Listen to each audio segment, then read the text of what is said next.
Hello and welcome to my little review of The Escapists. Developed by Moldy Tooth Studios and published by Team 17, The Escapists is a top-down pixel-style game where you take on the role of an inmate, with your objective being to find a way to escape each prison in the game. There are two basic ways to escape any given prison in The Escapists. The first way is to do what's called a perimeter breakout.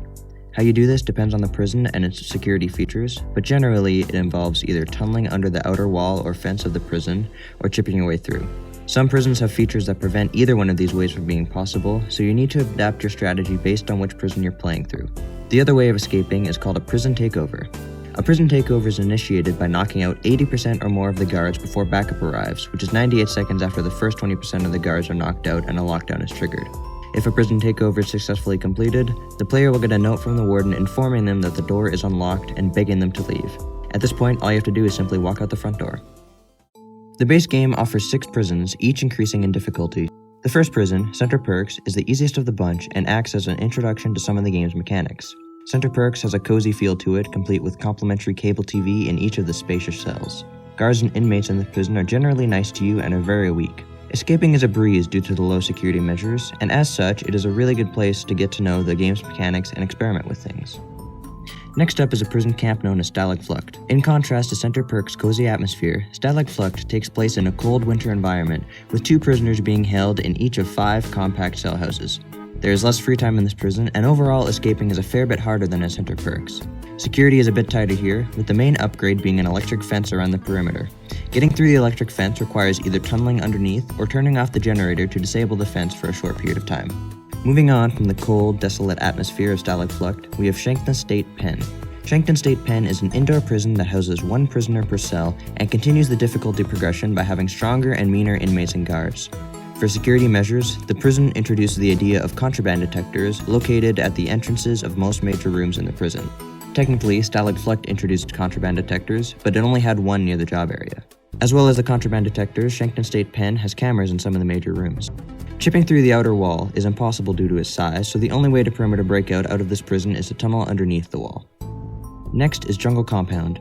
As the name implies, Jungle Compound is an outdoor prison camp built in the middle of a dense jungle. This jungle makes a typical perimeter breakout impossible, instead requiring the player to dig under the outer wall of the compound and acquire and sign ID papers in order to make it through the security checkpoint located on the south side of the perimeter. This whole process is made harder by stronger security measures such as a contraband detector at the door that connects the cell area to the rest of the prison, and a security jeep that patrols around the outside of the main prison area. The penultimate prison in the main game is another prison camp called San Pancho. This prison is considered a big jump in difficulty from Jungle Compound due to the strength of the inmates and the numerous security measures, including an electric fence that extends underground, landmines surrounding the prison, a security jeep that patrols around, and an exterior wall around all that, though this wall is chippable above ground. The main issue here is the landmines. These make both the prison takeover and any above-ground escape impossible, instead forcing the player to first turn off the generator, tunnel their way through the fence and all the way to the exterior wall, and then making their way above ground and chipping through the exterior wall, all while avoiding the landmines and security jeep. This prison is also unique in that the guards generally stay out of the main area, only coming in for time blocks where guard supervision is required, like roll call and meal times. Last but certainly not least is HMP Irongate. The toughest prison in the base game, HMP Irongate has strong guards and inmates, with the guards wielding instant knockout stun rods. Security measures include cameras on every cell, contraband detectors at every doorway, and very little free time. On top of all that, the prison is surrounded by water, meaning a normal perimeter breakout is yet again impossible. Instead, after somehow making it out of the prison, you need to use a makeshift raft to escape. I really love this game for a few reasons. Firstly, each of the individual prisons have a ton of charm and personality. They're each given unique settings, free time music, and backstory. It really makes you feel like these are real prisons that you're really escaping from, and as such makes every prison memorable. Another thing I really like about the game is the problem-solving aspect and feeling of satisfaction you get from pulling off a successful escape. The game definitely isn't easy, especially in the later prisons. Successfully escaping requires learning, trial and error, and patience. You need to get materials, get enough intellect to craft the tools needed, make sure you don't get caught, etc. It really creates a fully engaging experience and makes successfully pulling off an escape very rewarding. One more thing I really like is how much freedom you're given in doing things.